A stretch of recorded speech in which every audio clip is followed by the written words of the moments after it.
This presentation is brought to you by Group A9. Christian, Cheon, Ali, Emma, and I, Peter, have developed a minimum viable product to represent our Sinus Rise device. To recap, our product aims to provide physicians with metrics about nasal rinses, which are prescribed to patients battling chronic rhinosinusitis. Our concept uses a flow meter and load sensor to determine if a rinse was performed. To begin development of our device, we identified the most critical function to be moved through the prototyping phase. Given the time constraints of our project timeline, we proceeded with the development of the flow meter. This part requires integration with the rinse bottle and software to determine a successful rinse.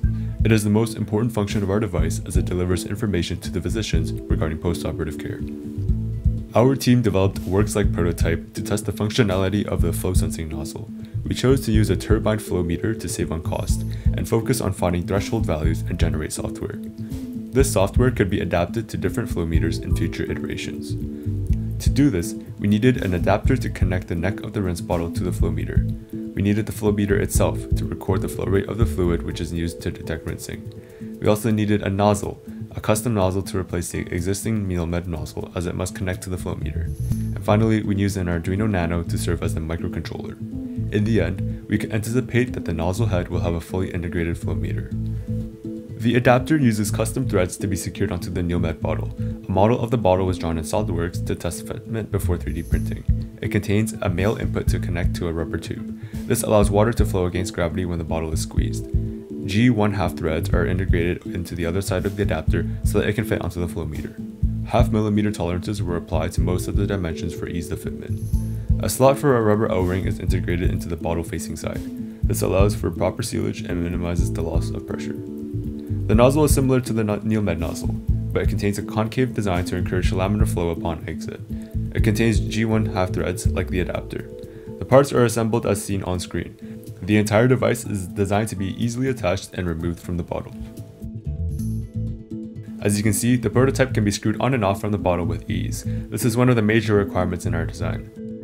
Our prototype went through several stages of testing. The first stage was to verify the functionality of the flow meter itself. We poured water through it and recorded the volume of the fluid. Without any proper adapter, the flow meter was around 50% accurate. We suspected that this was due to the lack of pressure, causing the flow rate to be below the working range of the flow meter. From there, we designed a preliminary adapter so that the flow meter could be used with the bottle.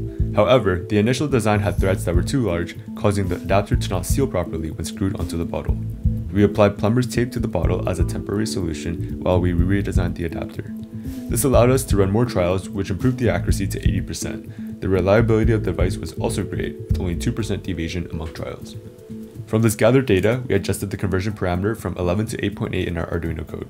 As mentioned before, the first iteration of our code only displayed the flow rate of the fluid. We later adapted the code to fully detect the rinse. It works by summing volumes from each sample together until the total rinse volume meets a preset threshold. The threshold for a successful rinse was determined to be 60 milliliters according to literature. We updated the sampling frequency to 2 Hz to improve accuracy. The final iteration of our prototype included a redesign of our adapter and nozzle head.